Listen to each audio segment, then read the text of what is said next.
What is up, watch friends? It's Friday. Welcome to another episode of Talking Timepieces with Tony. I'm Tony. Again, today's Friday. I am wearing my Zenith Chronomaster Open. Great watch. I have it on a green alligator strap. Probably one of the best chronographs on the market, bar none, because the El Primero movement. And Zenith make amazing watches. As you guys know, I always talk about them.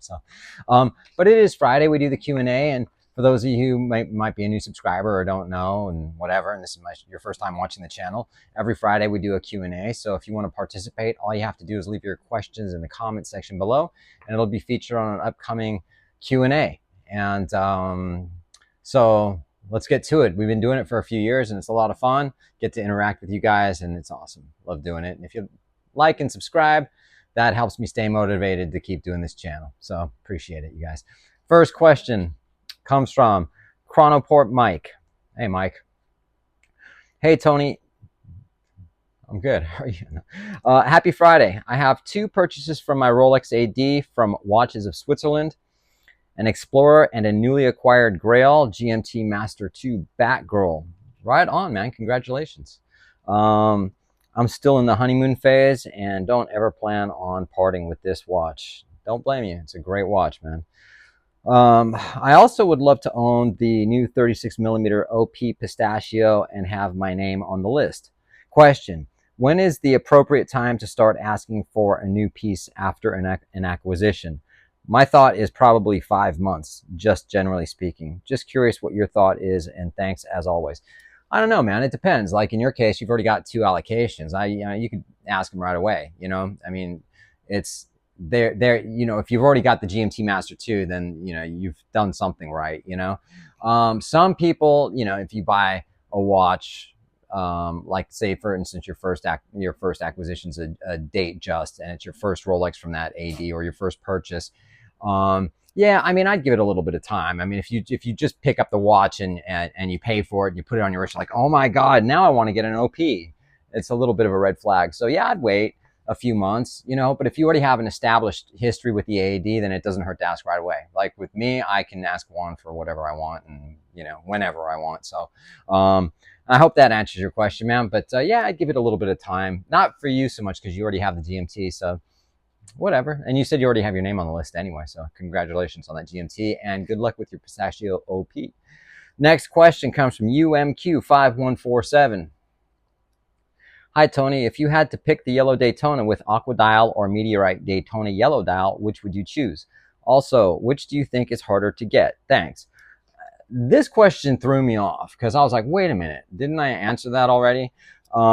And so I had to kind of go back and look, and I went, yeah, I answered this exact same question you asked on August 1st. And I answered it, and I also used that Daytona meteorite dial in the thumbnail. So, I mean, if you're going to ask me a question and I say I'm going to read it, I'll read it. So make sure you watch the video so you don't have to send me a repeat question. Appreciate it. Next question comes from Paul Thompson 90. Hey, Paul, how's it going, man? Hope all is well, Tony. All is good. I have a question for the next Q&A. I've recently noticed lots of Ferrar watch adverts following their new Integra release. Firstly, what's your opinion of this brand?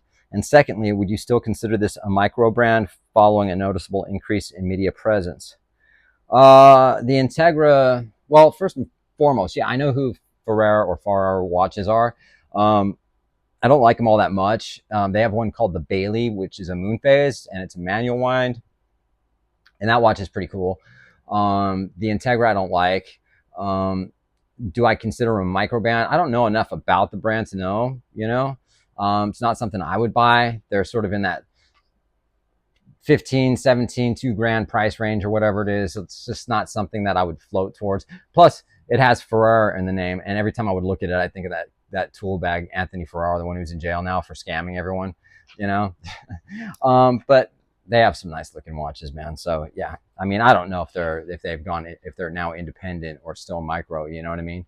Probably an independent brand at this point, I guess, but thanks for your question, man. Appreciate it. Stuntman Johnny. What's up, Stuntman Johnny? Hey, Tony, question. Do you have experience with the protective film for your watch? Do you think it's a wise investment? What are your thoughts? That's like, I guess you're talking about Rolex, that you can get these films that you put on links and things like that, the clasp from scratching and all that.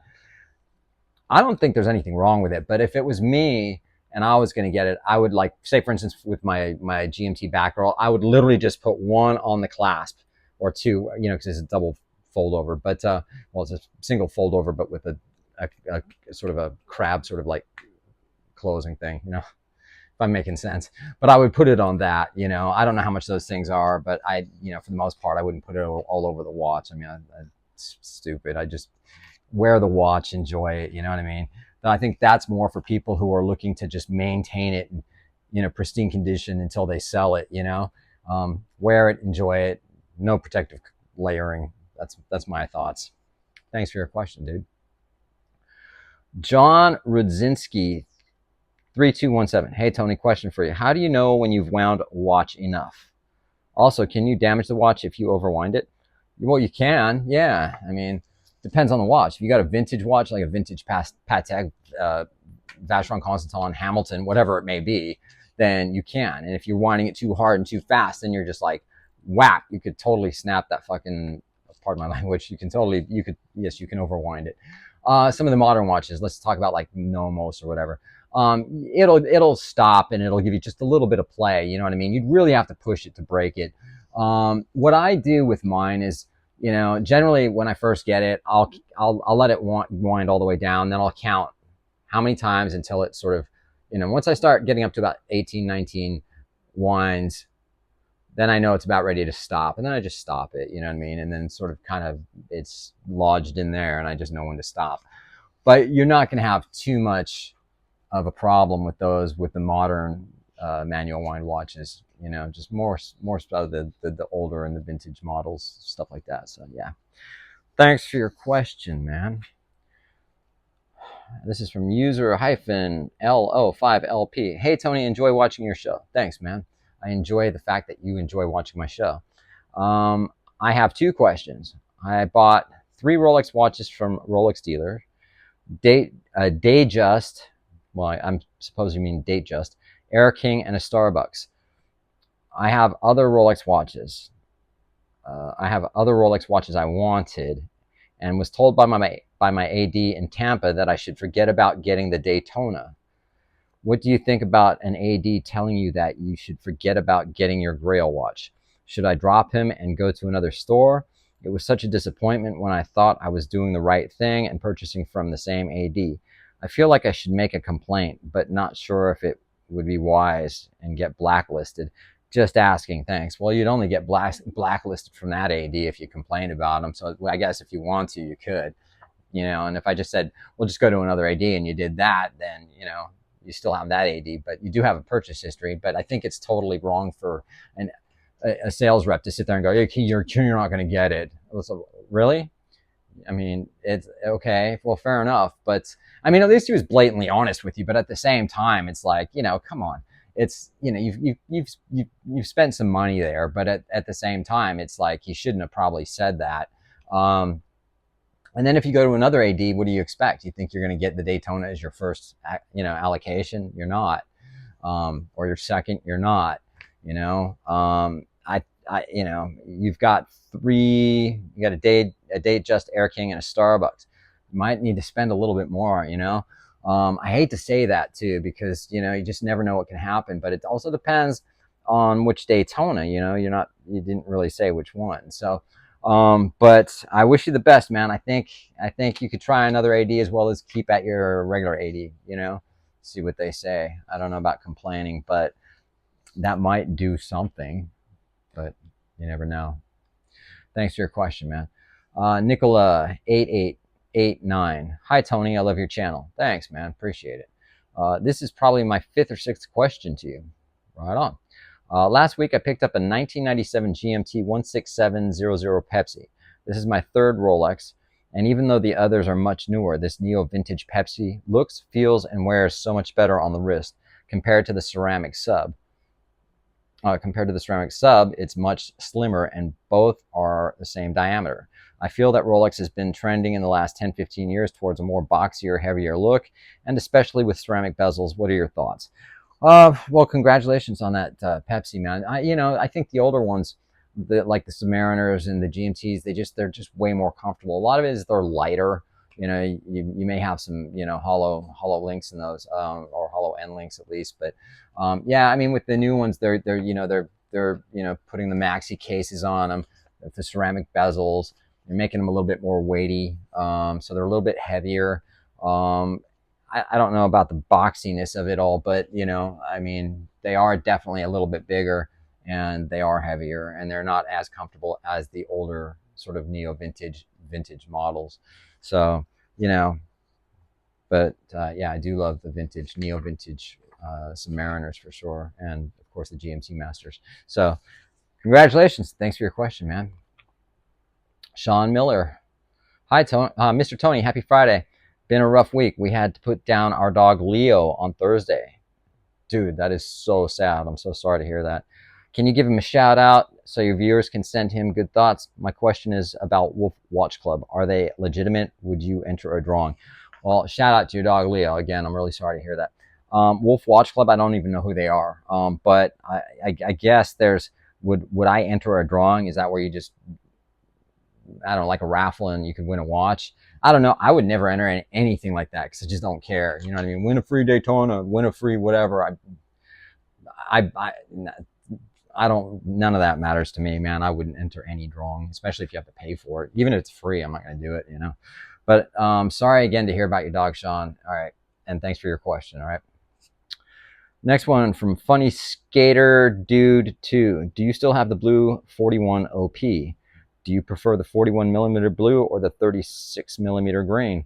Don't have the 41 blue anymore because I just didn't wear it. And the 36 millimeters just, I don't know, it just fits me better and it feels better on the wrist. The green, I mean, the green's cool, but I prefer the turquoise. I mean, that's the one I wear the most out of the OPs that I have. So I prefer the turquoise. Thanks for your question, man.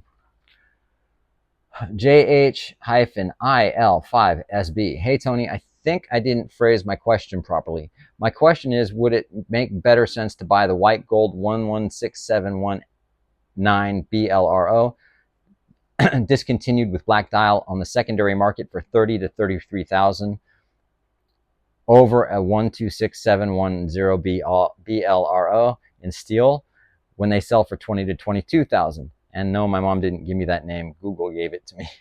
Sorry, man. Yeah, that was a question last week, I think you asked. And I thought you were trying to, compare the 116 to the 126, and that's where I thought you were at. So, if it was me, I would stick with the stainless steel with the Jubilee bracelet. I like that one a lot better than the 18 karat white gold. I mean, if you like 18 karat white gold, which I do too, but it just depends on the watch. On the GMT, I would actually go with the 126710 BLRO with the Jubilee bracelet as opposed to the 116 with, or the what was it, the 116719 with the 18 karat white gold oyster bracelet. That's just my opinion, but other people might have a different opinion. So you guys obviously share your thoughts. Thanks for your question, man. This next one, Badger Jeff. Hi, Tony. Enjoy you sharing your timepiece knowledge and journey. Thank you. I appreciate it. I may have missed it, but what do you think of Oris? I have an older Heritage 65 diver that I enjoy very much. The Aquas is nice, but I am always hesitant to pick one up due to the proprietary strap. Do you like any of the models? Thanks.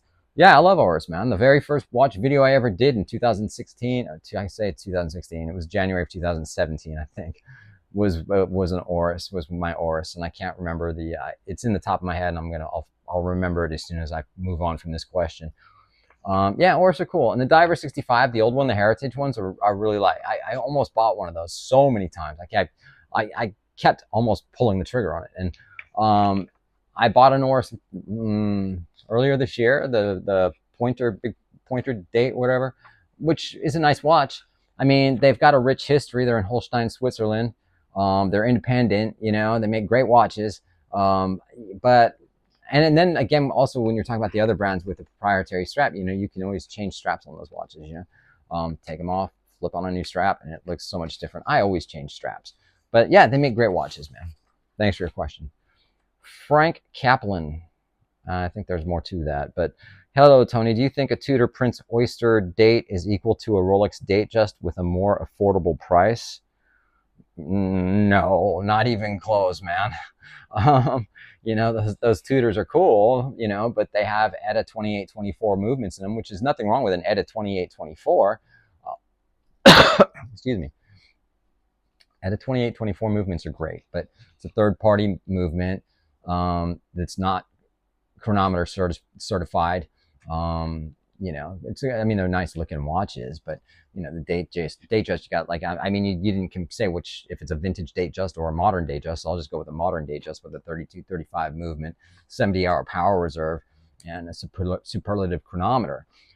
So the Datejust is a much better watch than the old Tudors, and you know that. So +2 -2 seconds a day on the Datejust. ETA 2824s fluctuate kind of all over the place if they're not regulated properly. Thanks for your question, man. You have another one here too. Hello, Tony. What do you think about pocket watches? Do you like them as well as wristwatches? And what do you think about digital watches? No, I don't like pocket watches anywhere near as much as wristwatches. I don't have any pocket watches. I mean, I think they're cool. Some of the old vintage ones, Vacheron Patek or whatever, they're cool. Digital watches, thanks for your question. Alex Marin, 2929. Hey, Tony. Greetings from sunny Sarasota. Can you tell us more about your journey as a watchmaker? How did you start? Who else was with you on it? Where did you manufacture? What movements did you use? Why did you stop? Thanks. And I love the show. Thanks, man. That is a lot, dude. I can't even answer that in a Q&A, even if I hadn't done previous videos on this whole thing. So I'll put a link in the description to, I've done a couple videos, like just straight up as a watchmaker, you know, but I wouldn't be able to answer this in a Q&A. So there's a lot to it. So you can go back in the back history. If you want to find it, by all means, go ahead and do so. But I'll try to find it myself and put the link in the description, all right?